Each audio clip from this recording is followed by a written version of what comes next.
One more quick message before we start today's show. I want to tell you guys about a great libertarian blog called The Liberty Theorist.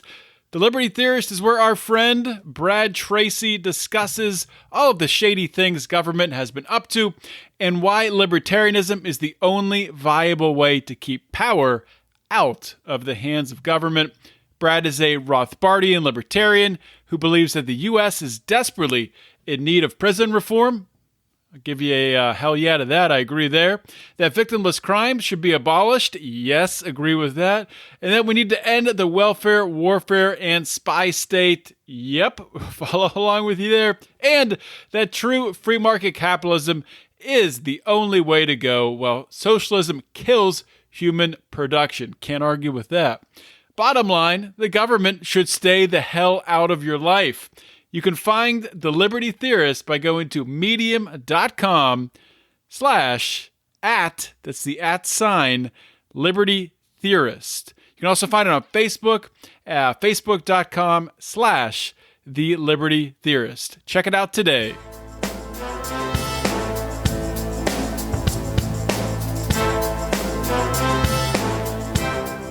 Welcome to Felony Friday, a presentation of the Lions of Liberty podcast. Here is your host, John Odermatt.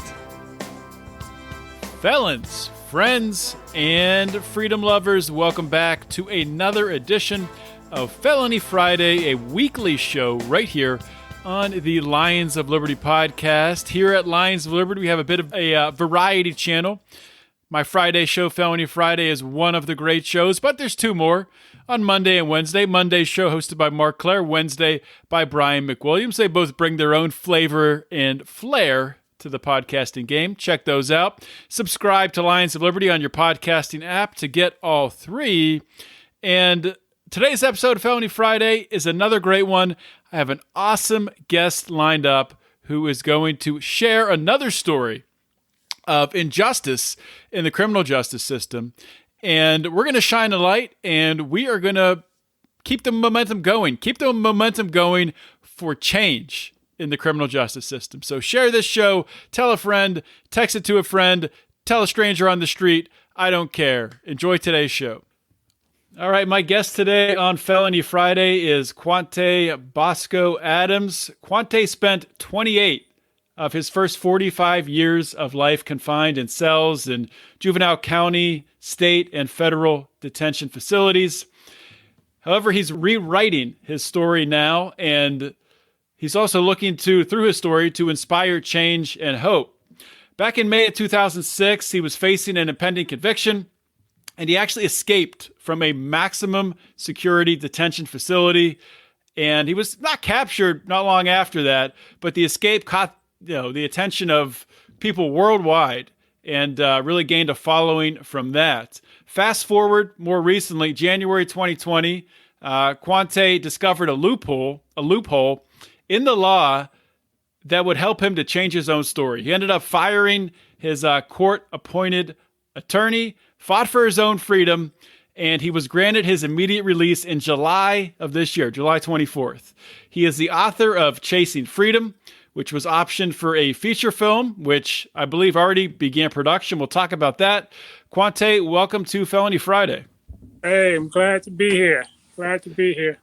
Glad to have you here, man. And, you're a fascinating guy. You've led there's a lot to talk about that you've gone through in your life. And, reading through your biography and seeing where you began, obviously the thing that's captured a lot of attention is your escape from prison, and then just recently fighting for your own freedom and getting released from prison in July of this year. Just amazing story. So before we get into all of that, what I like to do with my guests is really kind of set the table and let people know where things began. So they can get a sense for you as a person. So if you could just share, kind of starting out in your childhood, what did your childhood look like in your early years? I was born in Compton, California. My family and environment was, at that time, it was the 70s. So, it was right at the beginning, and of the gang culture. Most of my family, father and everybody, they were Crips from Compton. And so my childhood was a little bit different, a lot different than most other children. I wasn't raised to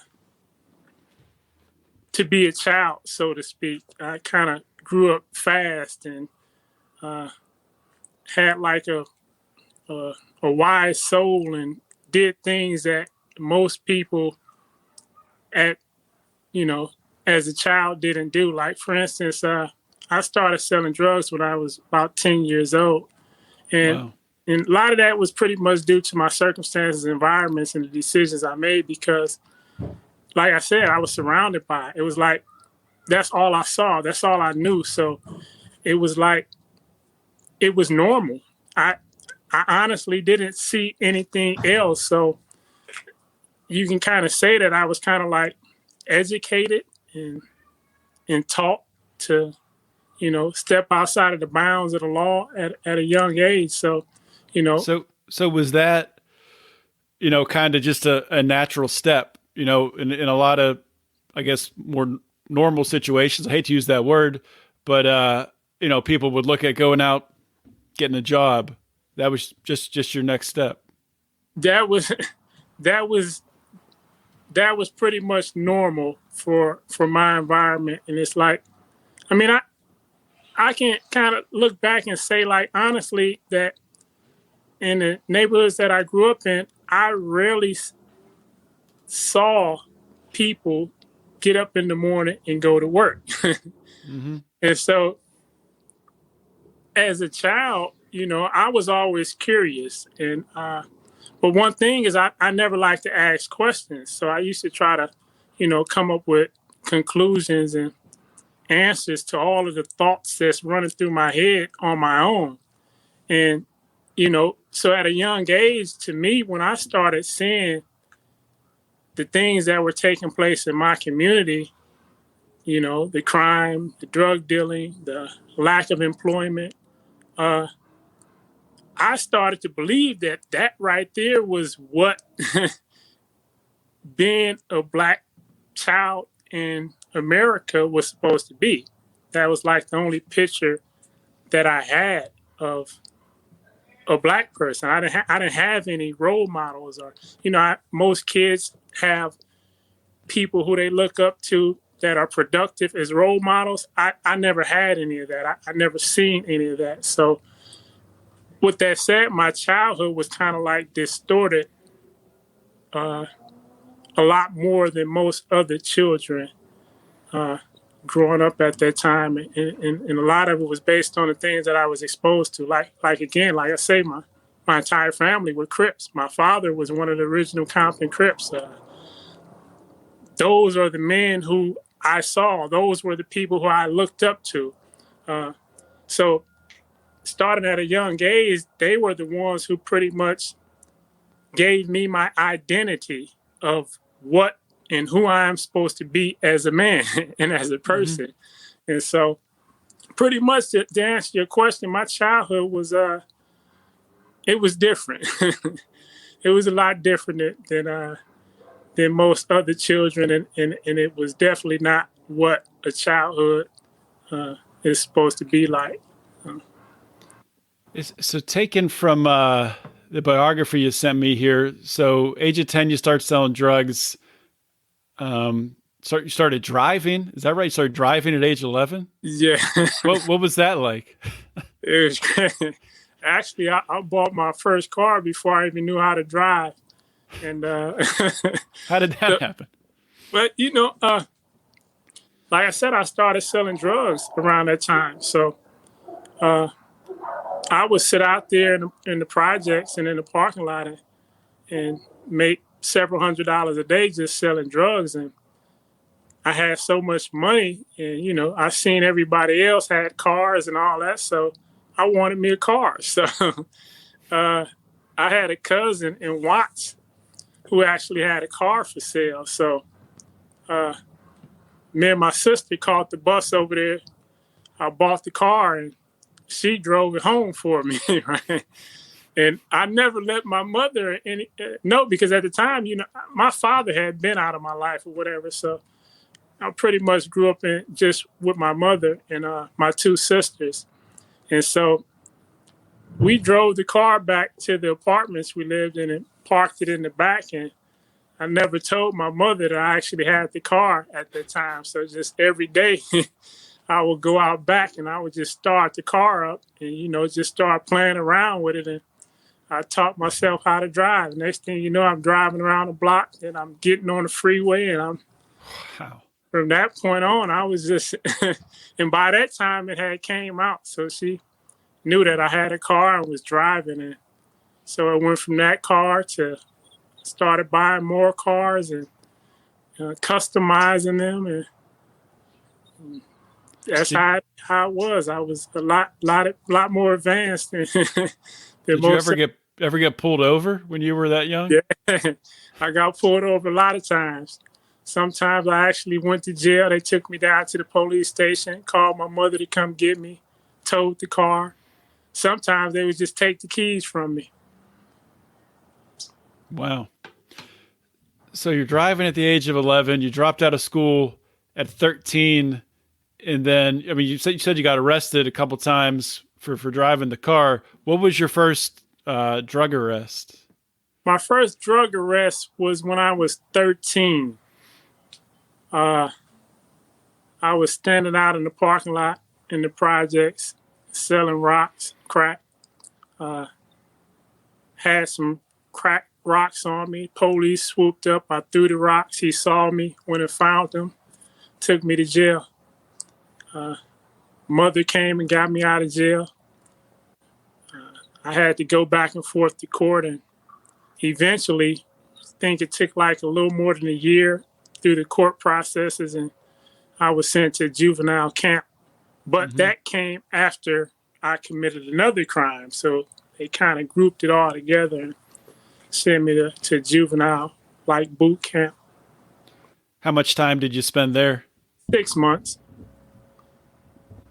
6 months, and you came back. Did you go back to that juvenile camp or just the 6 months? Nah, I did 6 months. What happened was I was another drug arrest. I got caught up in this undercover sting where police, undercover cops dressed up like gang members came to purchase drugs from me. And it happened to result in a shootout. Wow. With the cops. And so I was arrested for that. And somebody else who was actually with me at the time was seriously engaged in the shootout. He was arrested, and I went to trial for that and pretty much got found not guilty because they identity issues at the time. They actually arrested somebody else. I actually got away. I ran from the scene, got away. The guy who was with me was arrested, and they arrested another guy on the scene also. And the cops identified the other guy who happened to look just like me, because we all used to dress alike back then. And the cops identified him as me. And so later on, when they actually caught me, they found out that guy wasn't the person. And then later on, like a week or two later, when they caught me and I went to trial, my lawyer brought that up that, they identified several other people. So pretty much I kind of weaseled out of that and was sentenced for the drugs that I had got caught with a year prior that I told you about earlier. And they sent me to the little boot camp for 6 months. I think I got out of boot camp for about 3 months. And after that, I went back to the California Youth Authority, in which I was sentenced to a life sentence in the California Youth Authority for a robbery.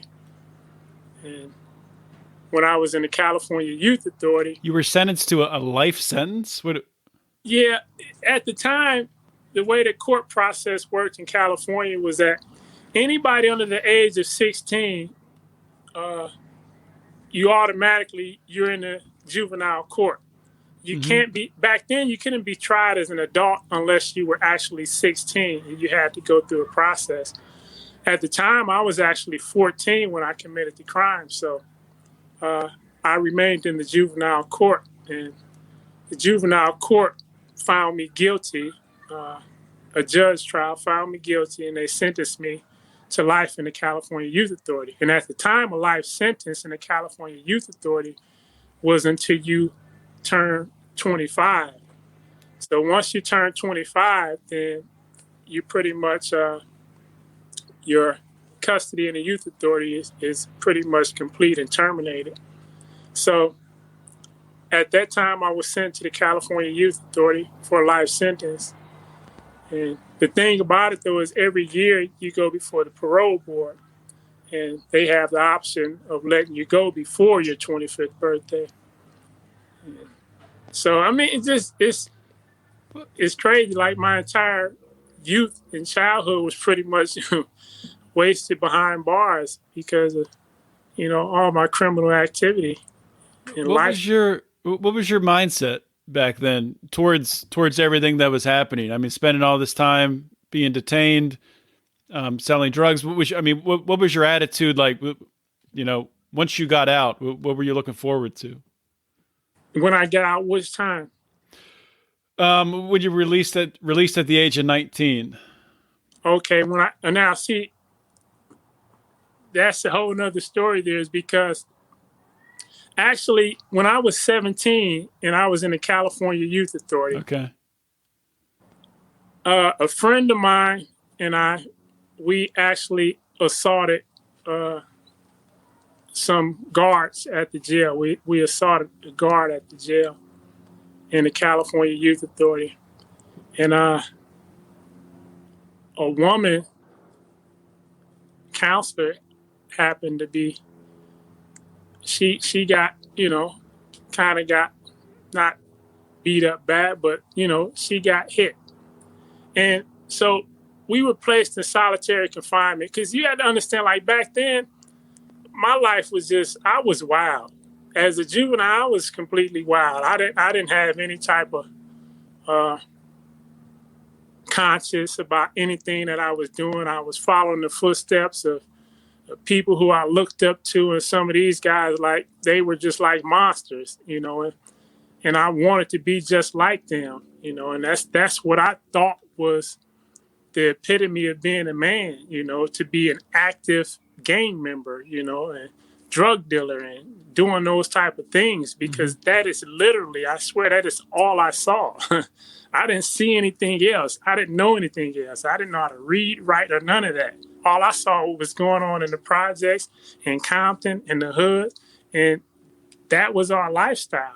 So I didn't know anything else. So, but when this assault happened in the California Youth Authority, and I was placed in solitary confinement, that was the first time in my life where I was able to do some introspection. I was able to think. I was able to look at myself. You see it? And like, I felt ashamed. I felt ashamed of the fact that, that a woman had actually got hit, during this assault, because I come up from, mother and two sisters. I grew up around women, female. And so even as a gangster, there was one thing that was never tolerated and that was never acceptable, and that's that, you would actually put your hands on a woman. And so when I was in solitary confinement at that time, my conscience ate me up. I mean, it was every day. It's like I'm fighting and arguing with the guards. They're shooting tear gas in my cell every day. They would strip me naked every day. I'm kicking on the doors. I'm screaming at them. They spit in my food. They put pepper spray in my food. And so I was just like this little angry, frustrated kid at 17 years old. And at the same time, my conscience is eating away at me because of the fact that I don't agree with what just happened. An assault, a staff assault that I was involved in.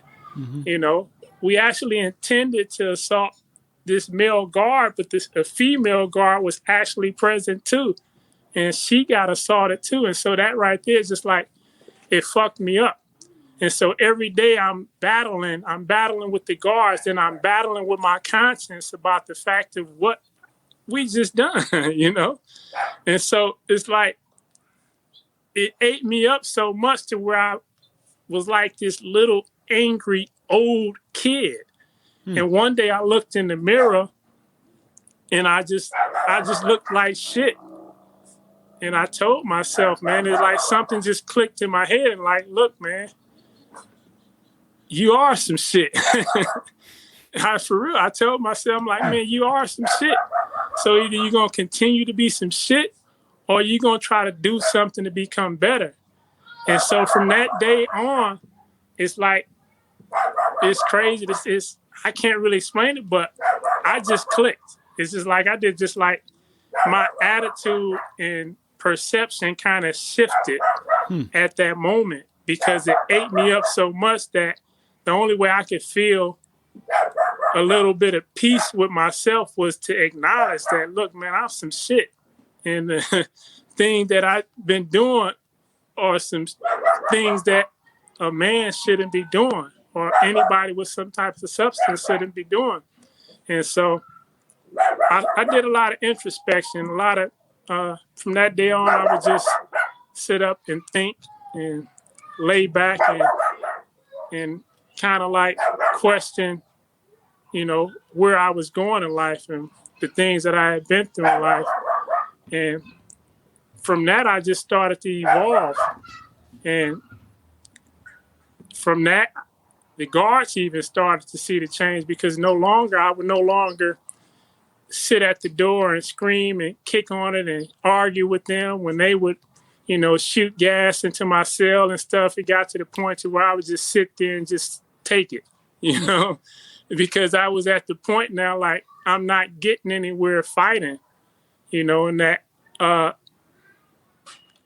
needed to come up with a way to where I can be in control of my own emotions without letting the guards be in control, because I found that I was pretty much being a puppet, and that if they came and shot some pepper spray in my cell, now I'm just this erratic person, and I didn't agree with it. So, you know, I got a little more self-composure and started being a little more conscious of the things that I were doing, and took a little more control over myself, and they recognized that. And so surprisingly, they bagged up on the things that they were doing. And all of a sudden, I started getting books. And this was the first time that I ever really had a book, right? So I'm 17 years old. I don't know how to read, really, you know. And so I get a dictionary and I get a novel. And it happened to be like a Jackie Collins novel or something back then. But I just started reading that. And then when I was reading that, I was able to see that there was another world out there other than the world in life that I had thought only existed for me in the ghetto. I started reading other books and started learning about, you know, Black culture and history, and realized that, you know, me as a young Black man, that there was something to be more of value to who I was than what I had been taught or misled to believe in. And from there on, I just started devouring books and started changing my attitude and perception on life. And I pretty much made like a 180-degree turn, right? So what happened after that was I ended up going to court for the assault, pled guilty to 3 years in California Department of Corrections. So they took me out of the California Youth Authority, placed me into the California Department of Corrections. Now I'm 17 years old, but I'm in here with grown, old, violent gangsters now, right? Mm-hmm. And so once I got there, I pretty much continued, because fortunately I was surrounded with some older guys who were pretty much seasoned and understood that, you know, education was more important than anything. So I developed that little structure there. I think I did like 21 months in in level 4 yard in Calipatria, California Department of Corrections, and I was released out to society at the age of 19. But now the thing is that, so when I was released from society, I was a totally different man. The guy that I was before, I was no longer that person. Even the people in my neighborhood looked at me different. I went from wearing all black to wearing light color. I went from being looking like a gang member to now looking like a square, and I started going to this a vocation school where I was learning about electronic and computer technology. I was doing good. I was out for like 5 months. And one day my parole officer called me and said that I needed to come in. When I went there and went into his office, some officers from the California Youth Authority came out of the back, cuffed me up, and took me back to the California Youth Authority. What? Because I had life in the California Youth Authority.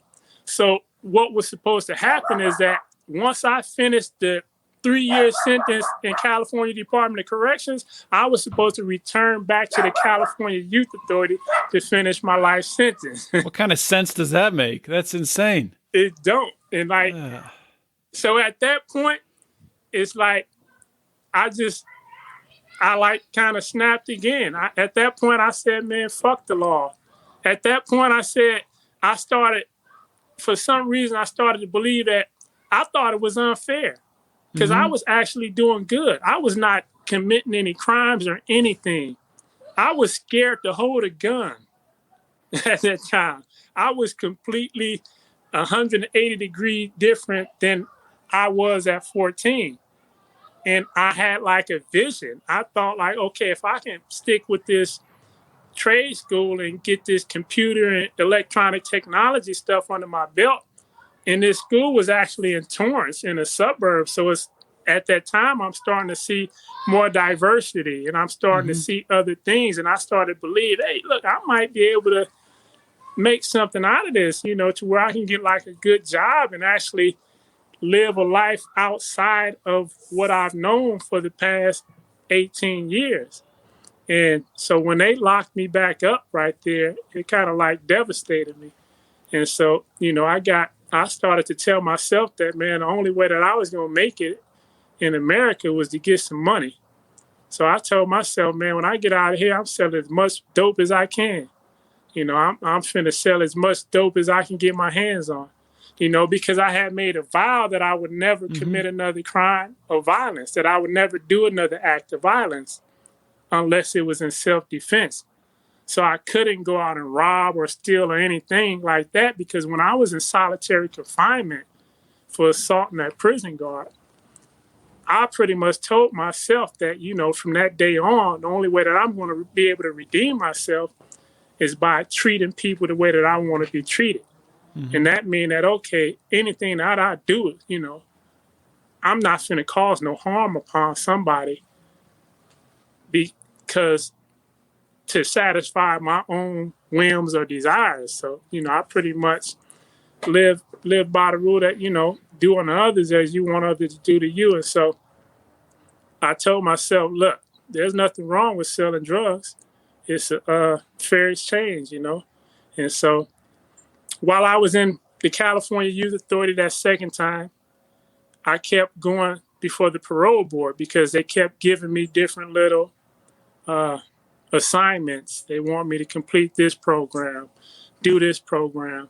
And surprisingly, to them, I was knocking them out because now you got to realize I'm not that same kid I was at 14 and 15. I'm no longer violent. I'm more educated now. I've been reading books. I've got my GED, so now I'm a little more sharper. And they see this. The parole board, they saw that. And so as I continue to knock out these different programs, and with the support of my youth counselor, who also seen the change in me, they kept sending me back to the parole board like every 3 months. Normally you go every year, but I was going like every 3 months because I was doing so much. And surprisingly, like a year after that, the parole board said, you know what? he's made a lot of improvement. So they let me out. But still in the back of my head, I'm telling myself,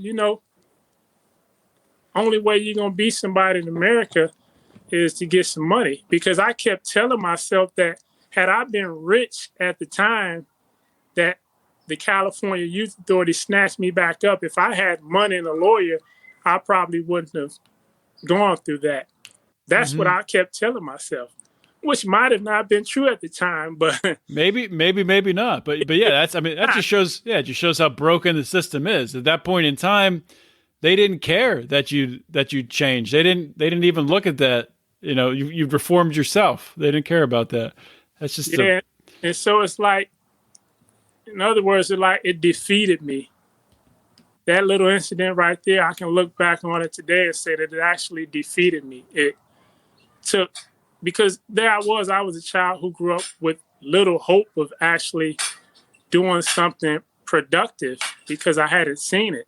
And so when I had that little glimpse of hope and vision of doing something productive, it was crushed. And so that there, I told myself, like, never again, man. I don't ever try to live on that side of the law because it doesn't work for a Black person. These are the things that I was telling myself, which, today I don't have the same attitude. But back then, as a 19-year-old kid and the things that I've been through, without any other experiences or any guidance or mentorship, I pretty much sought the answers for my own questions, and I got them from observing my environment, and that's what I told myself. Right. So take us forward to at the age of 28, when you get arrested, and this is, I guess you hadn't been out for that long. Maybe I have that wrong, but age of 28, you get arrested, sentenced to 35 years in federal prison. It's for what was the crime then? What was the charge? It was a possession of marijuana, which what happened was federal agents had loaded. I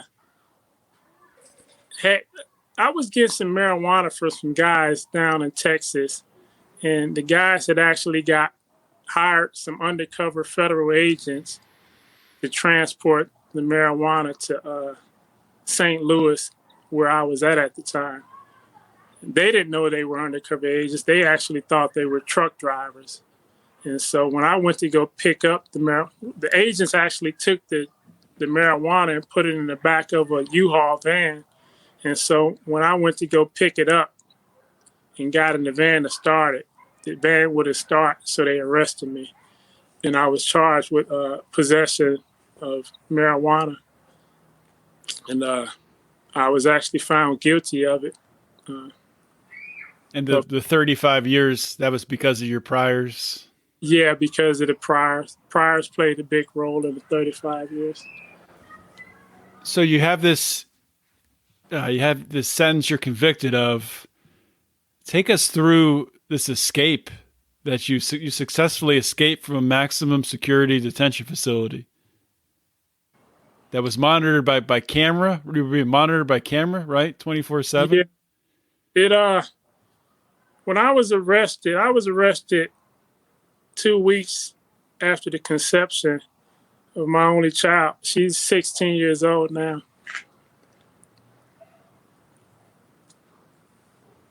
So I found out at the time of my arrest that I had a child coming into this world. And so I was devastated because I'm also facing a life sentence. And so the only thing I could think about is that history is going to repeat itself, that the cycle continues. I grew up without my father. Now my daughter, my child, is going to be born into this world without a father and repeat the cycle. And so at that point, it's just like I told myself that I was a loser. I started feeling like a loser. I tell myself that, look, if I'm in here and this child is born and I'm not able to be a father and be there for her, I'm the worst person in the world. And my pride, I didn't want to be the worst person in the world. I don't think I could live with being the worst person in the world. You know, so one day I was sitting in the cell looking out the window, and I said, shit, I got to break out. I'm going to try to escape and flee the country, get my child, take her with me, somewhere where I could just live and be a father for 18 years. And then after that, who cares what happens? And so I tried to escape. I actually cut the bars out of a window in the cell. Somebody told on me, so they sent me to. How did you cut the bars? I got a hacksaw blade smuggled in. I smuggled a hacksaw blade into the jail. Had it smuggled in inside of some confidential attorney documents. Had it concealed. You know, they're real thin. Had it concealed inside the papers. Cut the bar. And that just cut. How long does that take to cut through bars? I would think that would take quite a while. Yeah, it does, because you got to take in the noise factor. You want to be as quiet as you can. Then you don't want other prisoners to see you. Then you don't have a handle on these things, so you're just really working with like a little piece of a saw blade, and you know you don't have a good grip with it. So I think it took me like a little over a week, 10 days to do it, to cut that bar. A little over a week, something like that. I was caught, placed in solitary confinement. When I was in solitary confinement, I managed to get another saw blade smuggled in, cut a hole in the ceiling, got up to the ceiling, found a crawl space, found an exhaust vent, kicked it out, stuck my head out there. There was some cops down there smoking cigarettes. They looked up and I got caught, right? They took me out of that cell, transferred me to a maximum security detention facility, which happened to be the Alton jail, and placed me in a cell where I was locked in that cell 24 hours a day. There was a camera in there watching me 24 hours a day. I couldn't come out the cell for anything. I think 3 times a week they would come escort me to a shower, let me shower for 5 minutes, and take me back and put me in that cell. And I managed to get a hacksaw blade in there. And it took me a while, did a little trickery, deceiving the cameras, and had other prisoners cause distractions and on and off, and I would made like a little dummy, like I was laying in the bed and I would be in the corner behind the camera, sawing and working. And I think it took me like a little over a month and a half or something like that. I ended up getting a hole inside the ceiling. Once up in the ceiling, I was able to chisel through this other little barrier, then got up inside the attic of the jail where the ventilation system was. I made a rope out of my blankets, made a retraction device so that the rope would pull back into the vent as I fled away. And I actually got away. So how long were you a fugitive for? I was only a fugitive for a day. It didn't last long at all. Hey, just want to take a real quick minute here to talk about another libertarian podcast. If you haven't listened to Good Morning Liberty, it's a 5-day per week show. Nate and Charlie, I don't know how they do it, 5 days per week, pumping out fantastic content. Also, their Twitter game, I have to say, I've been following them on Twitter, is on point. At Good AM Liberty. Check it out. I don't know if it's Nate or Charlie running the account, but whichever one is doing it, fantastic job. Also, their show. So what is their show? They are trying to really take the onus of trying to change people's minds of how people view libertarians. And they're trying to do this by leading with a message of compassion first, rather than, pounding on your keyboard and screaming at people like libertarians love to do. So they're looking at ways in which policies impact people and using the principles of liberty to provide compassionate solutions. They both have backgrounds in healthcare. They own a healthcare IT company. Check it out, Good Morning Liberty, wherever you get your podcasts. You can also subscribe to their podcast by going to bernielies.com, which so awesome redirects right to their podcast links page. So check that out, Good Morning Liberty. So they tracked you down, and you end up serving time. Is that dog away? Obviously, at the beginning here, you have these, 3 attempted escapes. So I guess successful escapes from prison. When did your mindset shift? Because I know that you did some really good things while you were in prison. You became a mentor, helping other prisoners with issues, and became a positive force. Eventually, you go on to study the law, learn the law, and end up working for your own release. So what shift happened there?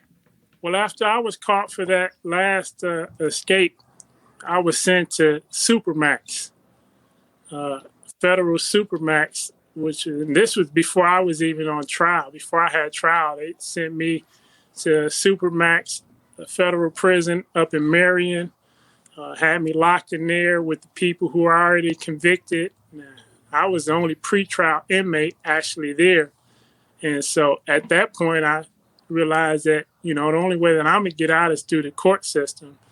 So I would spend every day studying law, reading and case law, and learning everything I could about the law as it applied to my case.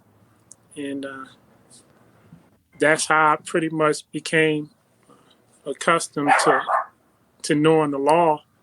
And because I was in situations where I couldn't even get mail. The only thing, I couldn't get mail, books, or nothing, anything. Mm-hmm. The only thing that I had to read was law. And so that's where I pretty much developed a keen understanding of interpreting the law, because I would read case law over and over again. Sometimes I might be in a cell where the only thing I have is 1 or 2 pieces of case law, and I would read them things every day because that's the only thing I had to do. Mm-hmm. And from there, I learned how to interpret the law. And so as the years went on, and I was actually released from, in 2010, some producers in Europe contacted me about making a documentary about the escape. They thought that it was pretty ingenious the way that it happened, and the fact that the amount of work I put into it, and I was under constant observation and still was able to pull it off. So they thought it was a big deal, made a documentary about it. The documentary is titled Breakout. The documentary aired all around the world.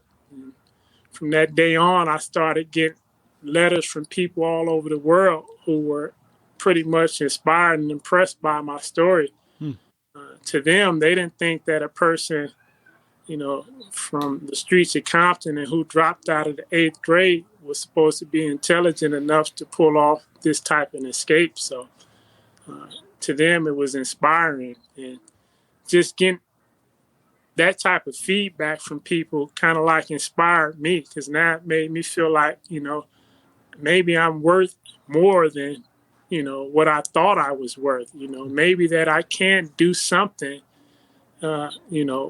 hard work. And I looked at that escape as hard work, even though it was against the law, but it kind of taught me, like, look, if you can just, put in some hard work towards something, sometimes people will appreciate you. When you use your brains and to try to conquer things, that's when people tend to respect and appreciate you. And I think that over my entire life, that's all I had ever been wanting, is for somebody to say, look, man, I appreciate you. I appreciate the things that you've done. The things that you've done have helped me, because I didn't didn't really do most of the things that I did for me. I did it because I wanted to impress other people. You know, I wanted to be able to give to some people. I wanted money, not because of myself. I've never been like the flamboyant, flashy type of person. I wanted money so that, okay, when I come around, I can give it away. I can give it to people. You know, anything to feel like I was appreciated and respected. When I was out there gang banging and putting in work, I was doing it because I wanted to feel appreciated and respected. So when I started getting letters from law-abiding citizens and productive people all around the world who said that I was kind of like inspiring, you know, that kind of like the switch kind of like went off in my head. Like, maybe I need to start living my life in a way where I use my brain and intellect. And that's how I'm going to be able to earn the respect of, you know, of people. And so later in solitary confinement, people wanted to know more about my story. So I wrote a book, Chasin Freedom. And I spell it DUM. And the reason was because that I found that I had been chasing freedom the wrong way. All these years, I'm thinking that, you know, even like before I went to jail, you know, the void, because we do these things because there's a void within us that we want to fill. And I believe like, okay, if I can get a whole bunch of money, I'll be free. I'll be able to escape the ghetto. I'll be able to escape police brutality. I'll be able to, you know, escape all of this madness that I grew up in. If I can just get a whole bunch of money. And then once in prison, I'm thinking, okay, if I could just get out of prison, then I'll be free. But in all actuality, I was going about it the wrong way because freedom is really a mind state.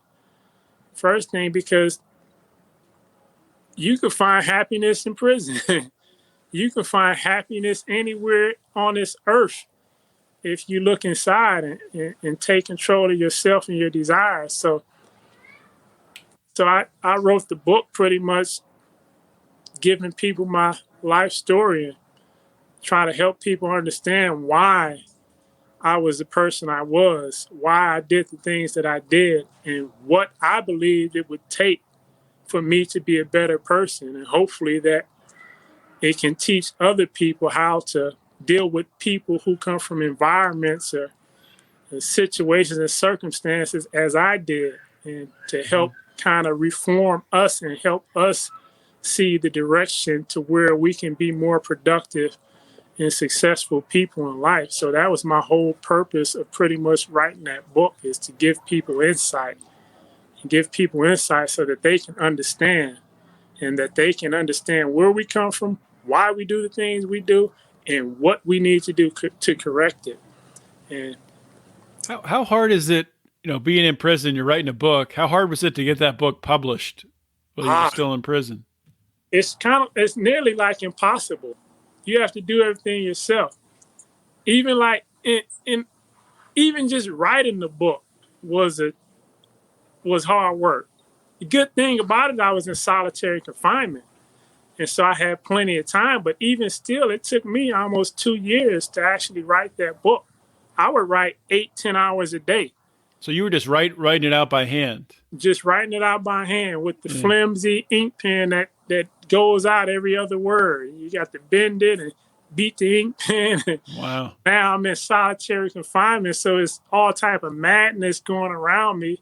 You got guys in the cell next door fighting with the guards, so they're shooting pepper spray and gas all on the tier. When that happens, you got to cover your face up, you're coughing, and it's just such a ruckus and violent environment. But I was able to persevere and, you know, block that stuff out because I wanted to get my story out there. Because at the time, I'm telling myself that this is it. This is the only way my story is going to get out there. And it wasn't even so much about me. It was like the pain that I was feeling, because here I am in prison with a 35-year sentence, likely never going to get out. If I do, I'm going to be very old. I have a child out there I can't be there for. And so I looked at it like my life was pretty much over. And so this book right here is the only way I want the world to know. I want the world to know what I went through, why I became the person that I was, and hopefully that people out there will understand and be able to prevent other people from having to go through the things that I went through. And so I was determined to get that book out. And so all day I would write.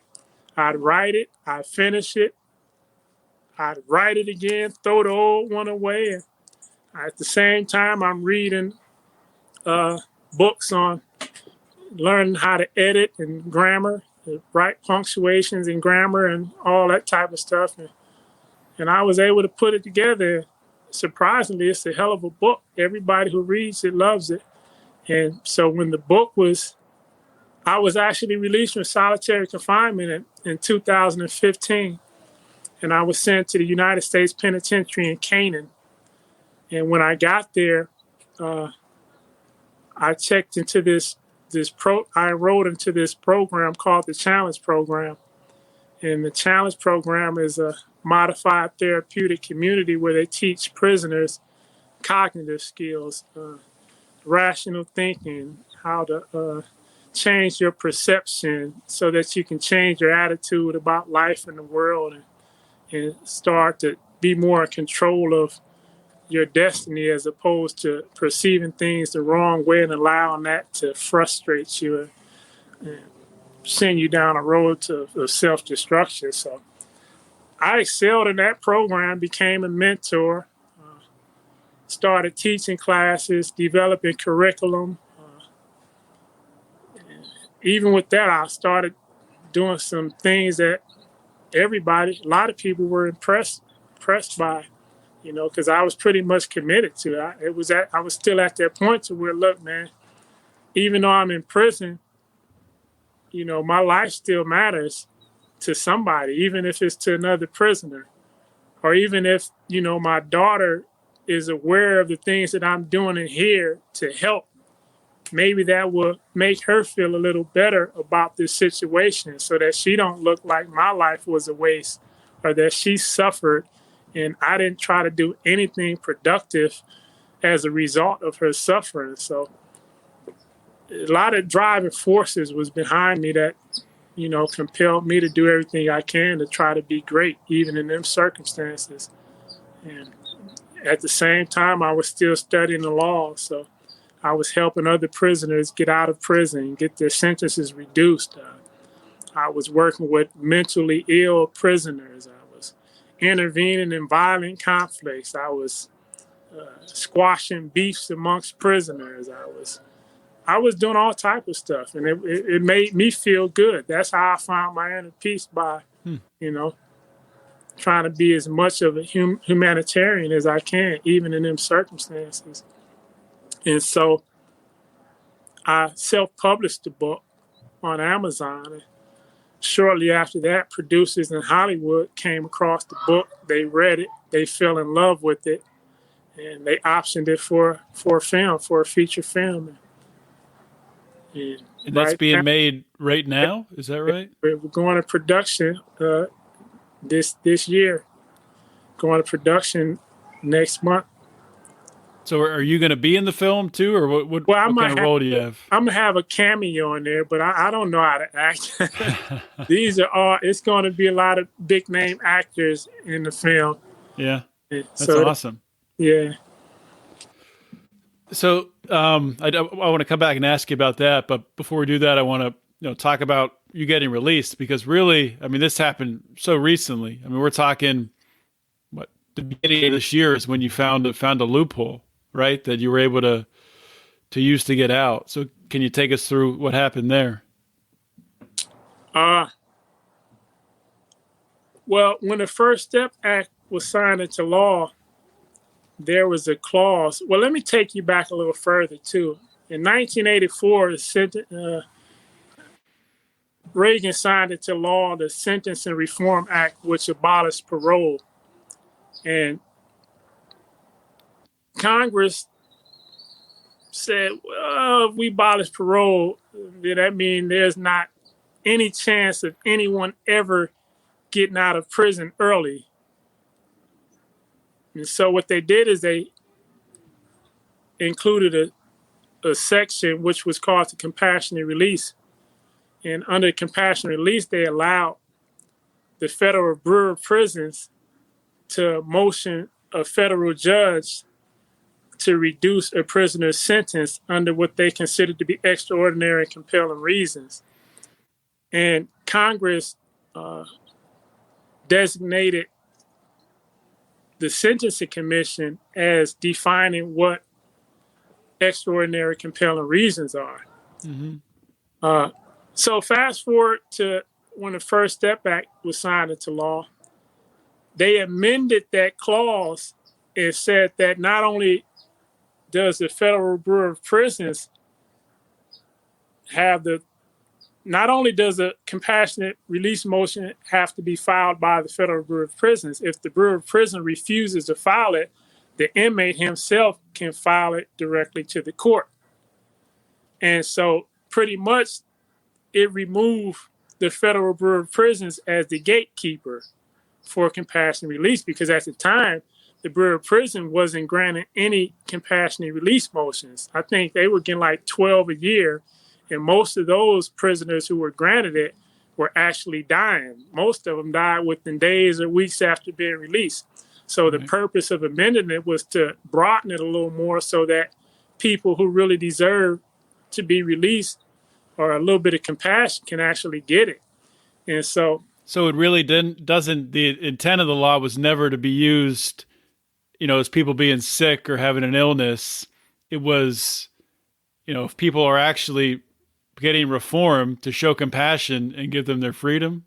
Well, somewhat like that. Yeah. To a degree, but not really, because they also had a clause in their phrasing it which said that rehabilitation alone is not extraordinary compelling reasons.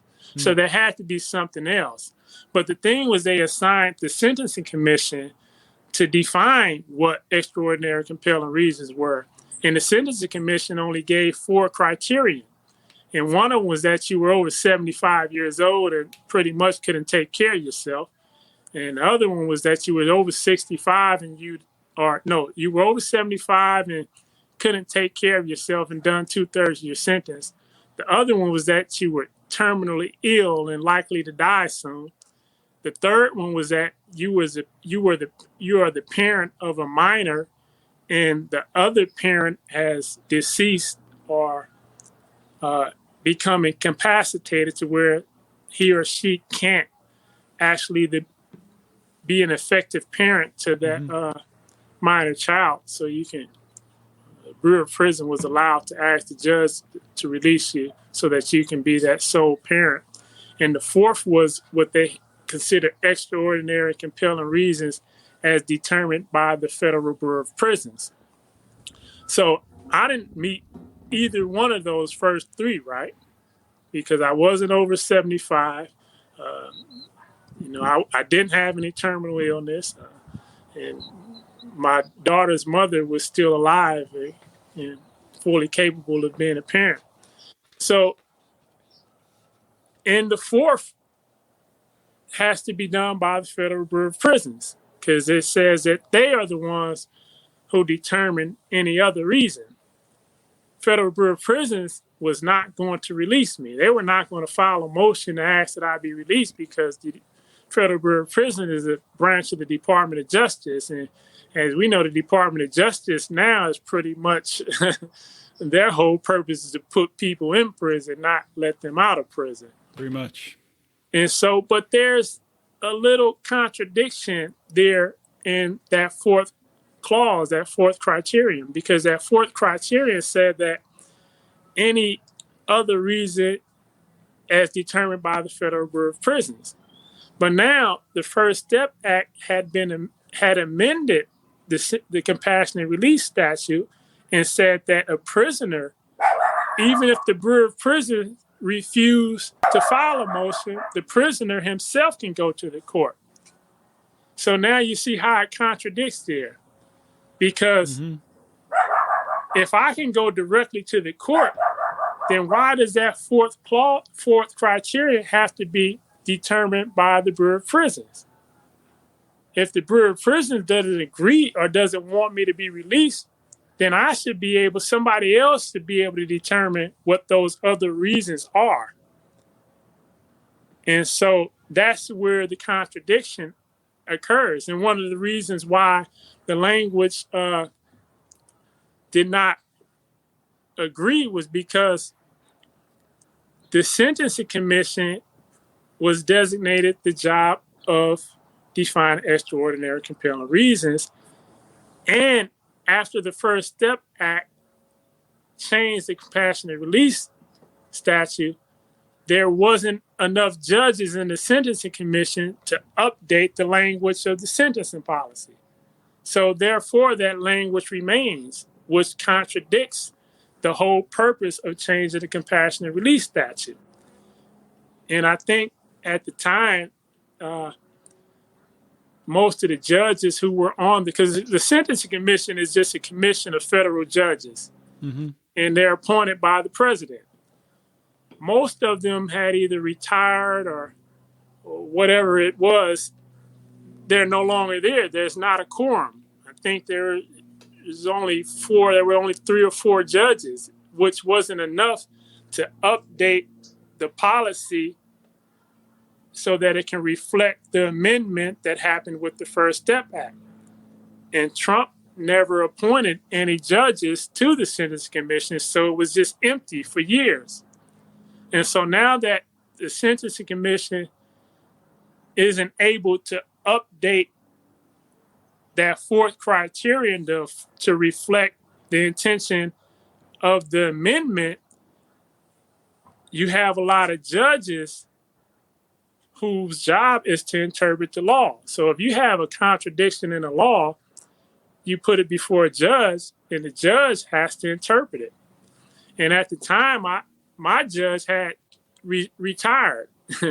And so now I had a new judge who was Nancy J. Rosenstengel, who had been appointed by Obama, and she was a sweetheart. She was a darling.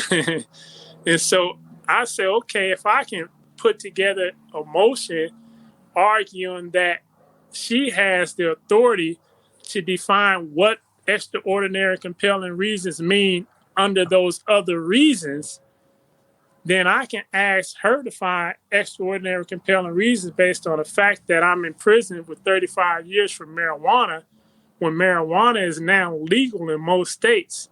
And the Department of Justice is not prosecuting most marijuana offenses. And other factors was all of the good things and positive things that I had done while in prison.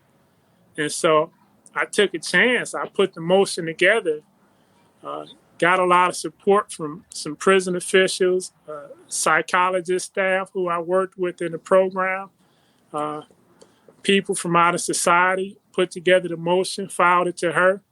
She appointed a lawyer to represent me. The lawyer told me that I didn't have a chance. Really? She's not going to grant, you're not going to get out. You'd be lucky if we can get her to reduce your sentence to 25 years.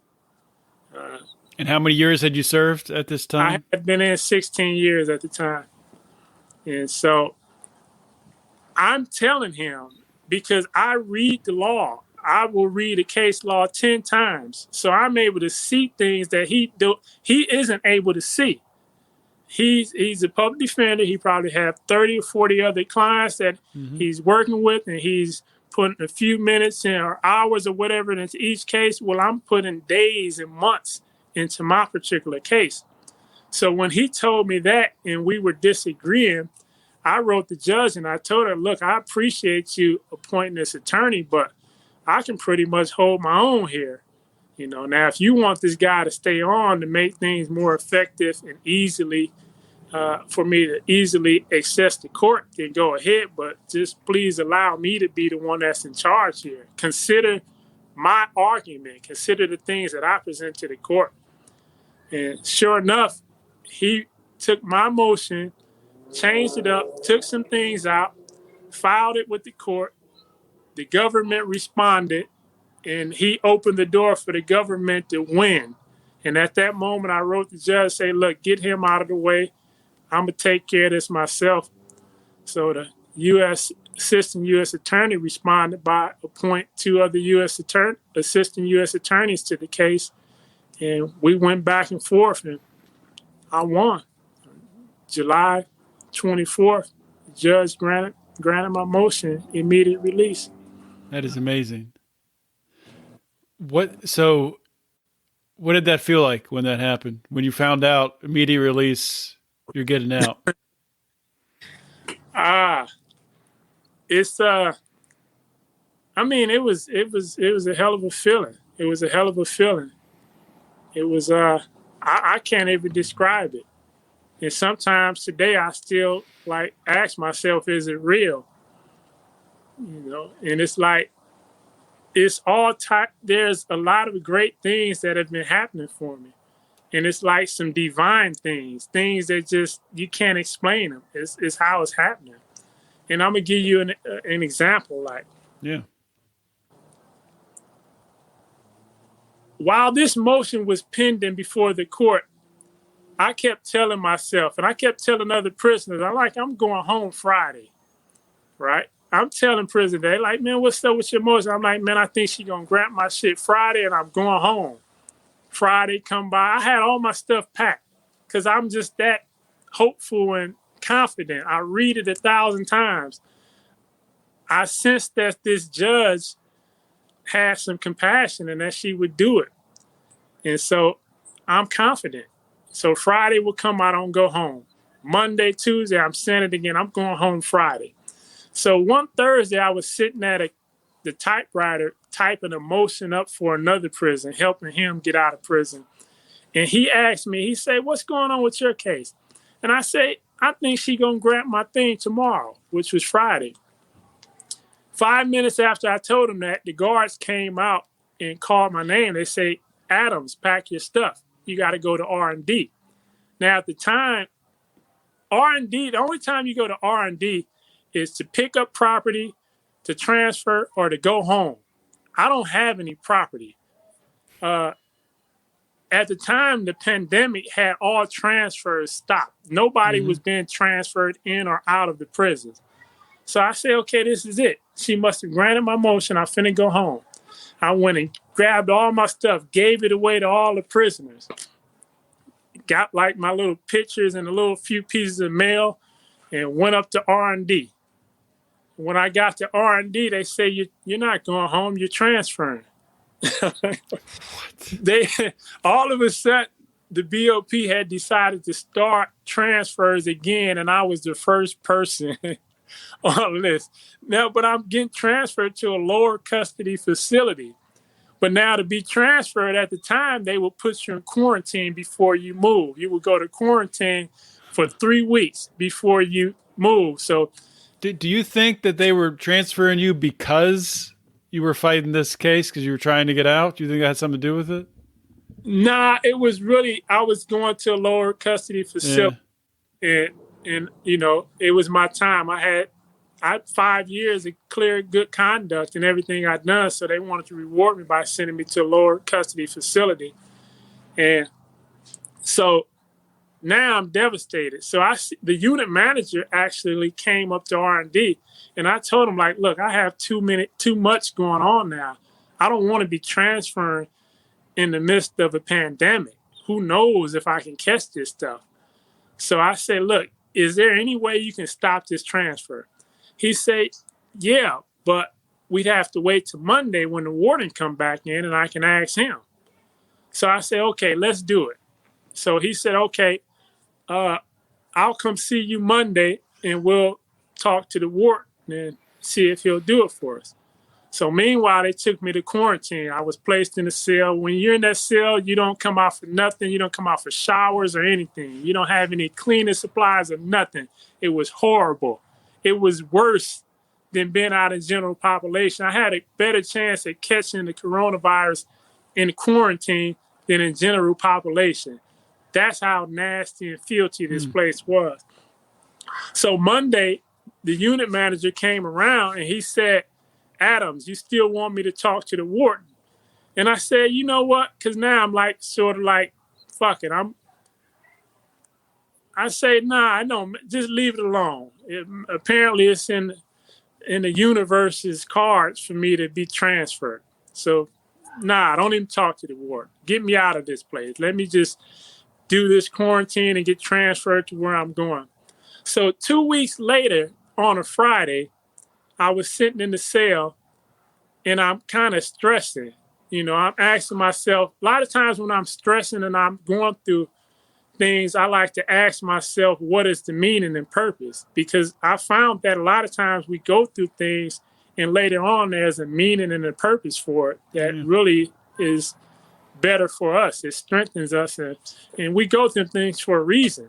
So I'm asking myself, if this judge is going to grant my motion, why would I have to go through this? Why would I have to go through this 3 weeks of quarantine, then be transferred to another prison after I've given away all my stuff, start all over in that prison, and then she grant my motion? So I'm asking myself, maybe it's not in the cards for her to grant my motion. Maybe she's going to deny it. And maybe it's meant for me to just go to another prison, lower custody, start all over, and perhaps I even start back getting dreams of escaping again in a lower custody.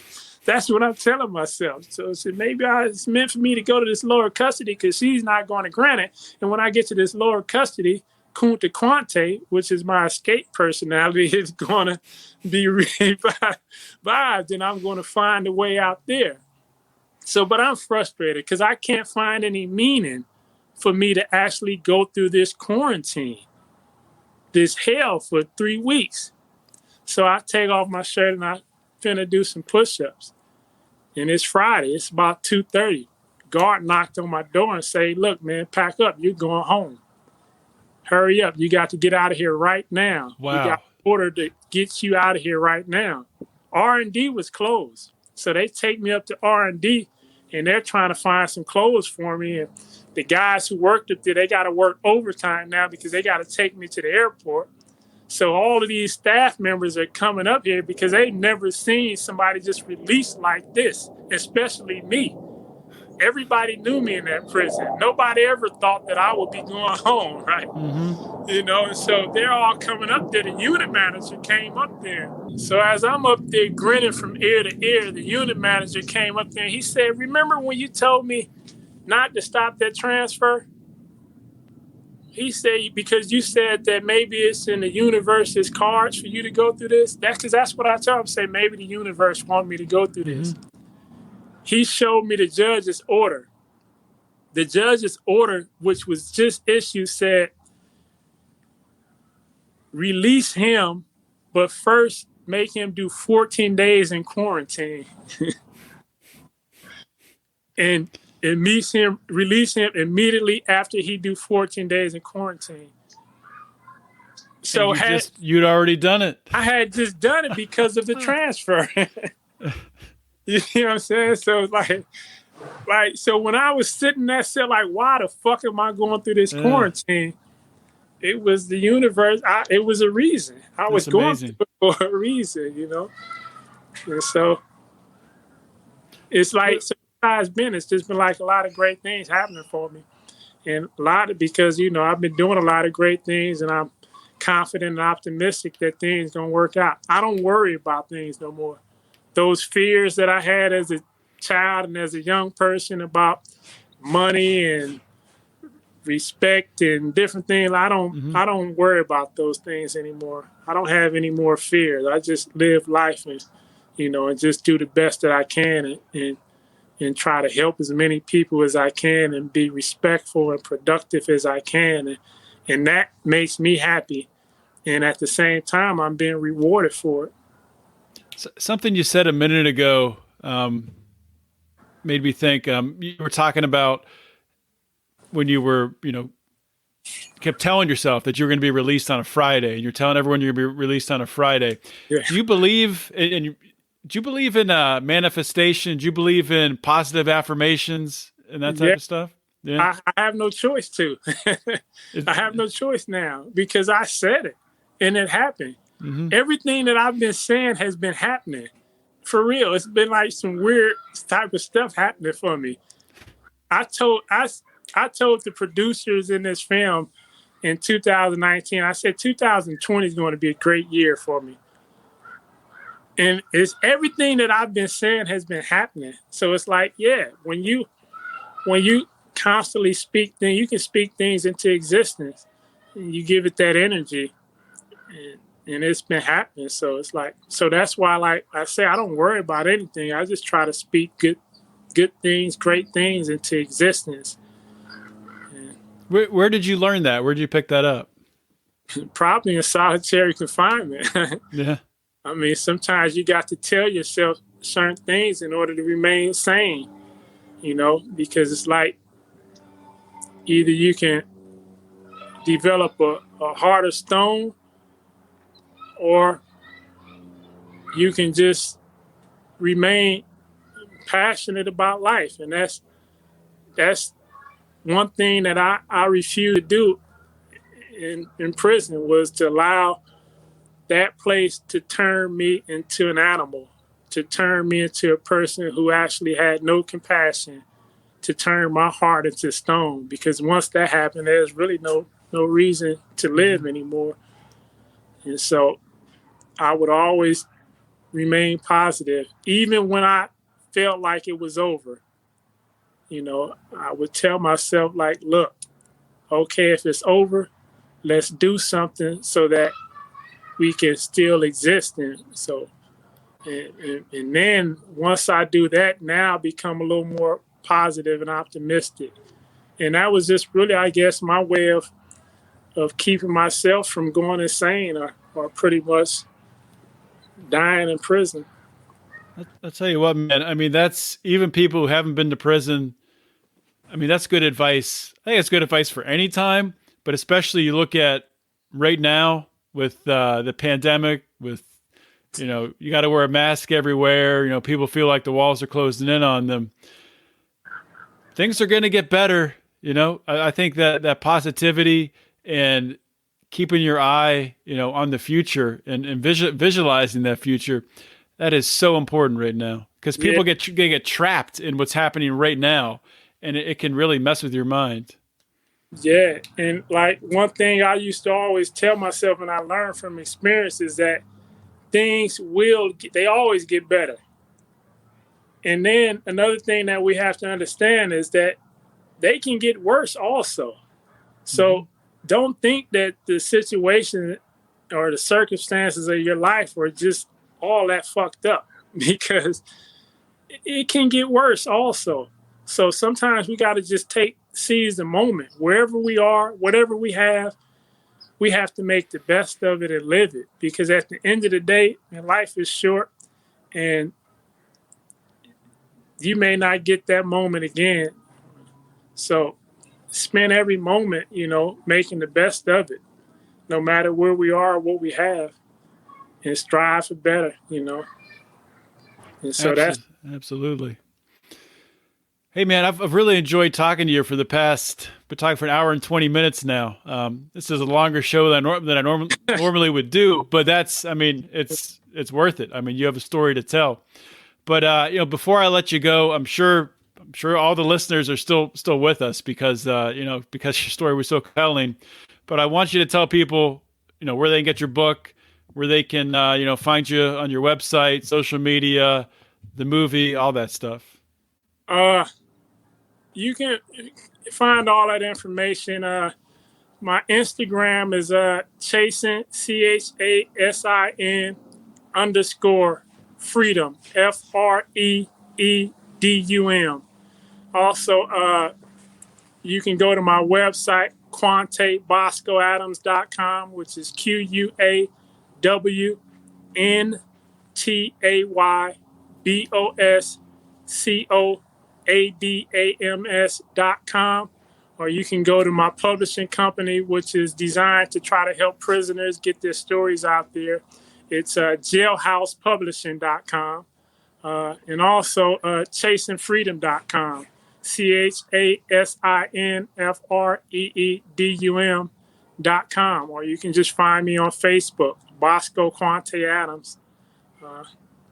And also, I just had to let people know that Trump did not let me out of jail. I just wanted to put that out there because a lot of people keep asking, is it Trump? Nah, it's not Trump. It was an Obama judge and my interpretation of the laws that actually got me out of prison. So, yeah, we were talking before. I think before we started recording, but during elections, I guess during any time, we can get divided on things like that. Who's responsible for what? I mean, we all want the same thing, though. There's no reason somebody should be doing that much time, or really any time, for selling marijuana. So let's keep our eyes on that, and I think we're making progress. I mean, slowly but surely. Yeah, we are making progress, but I think we can make a whole lot more progress. And I think it's just about us becoming committed to reform and really committed to reform. And a lot of it starts before people even go to prison. That's my belief. But once they're in prison, understand that a lot of prisoners still are capable of change, and that if we can invest in them and help make them better people for when they hit society, and by giving them some type of hope, by not sentencing them to so much time. And, long sentences does not reform a person. I think it causes more damage than good. So, and I hope that a lot of people will start to understand that, and even understand criminal justice reform, understand the laws, because a lot of people don't understand it. Even a lot of people in prison don't understand it. And that's why we have a lot of people who assume that it's all on presidents. Presidents don't do anything but sign a piece of paper. Mm-hmm. There's a lot of this stuff is dealing with Congress. So if we really want criminal justice reform, then we have to make sure that we have the right people in Congress, and who's going to actually set these bills on the floor for a vote and actually push them through. And that's where it all comes down to. It comes down to Congress. It comes down to the House and to the Senate. And pretty much presidents are going to do what they're going to do. Yeah. Sorry, go ahead. I just hope people understand that and understand the facts and understand who's really behind criminal justice reform, and understand. And another thing that I want people to understand is that the First Step Act was not no criminal justice reform bill. It was not robust as people think it was. It did not free people from prison like people think. Most of the people who were freed from prison were actually freed only 2 or 3 months early because of the 7 days a month, 7 days a year good time that they had been robbed of for the past 30 years had finally caught up to them. And that's why we've seen so many people released, because of the First Step Act. But other than that, it was not a great bill. And hopefully we can get people together to where we can really push a real criminal justice reform bill through the Senate, through the House, and get a president to actually sign it into law, because the First Step Act was not a robust criminal justice reform bill. Mm-hmm. Yeah, we need to end the war on drugs. I mean, you want to talk about real reform. That's what needs to happen. Exactly. And that right there is the root of everything. If we can end this war on drugs, then we'd be surprised how things will be a lot better as far as criminal justice. Mm-hmm. 100% Quawntay. Well, I just want to thank you for coming on the show, and I look forward to the movie, and hopefully once it comes out, we can have you back on, and we can talk more about criminal justice reform and catch up. So thanks for coming on, man. Man, thanks for having me, and I look forward to coming back, and I hope everybody enjoyed it and continue to follow me and keep up with the story, because the story continues. This is just the beginning. All right. Thank you. Thank you, bro. Hope you guys enjoyed that episode of Felony Friday. Another awesome episode. Just want to remind everyone before you get going here, after your next podcast and your shuffle or whatever it is you're doing with your day today, I want to thank you for giving me your time and listening to this interview. I want to ask you, please, to share this with a friend. The only way that we're going to expand this message, that we're going to reform this criminal justice system, is by sharing interviews just like this with your network. Very easy to do. And I also want to ask you to please, if you have not yet checked it out, you need to go to the Lions of Liberty store. It's lionsofliberty.store.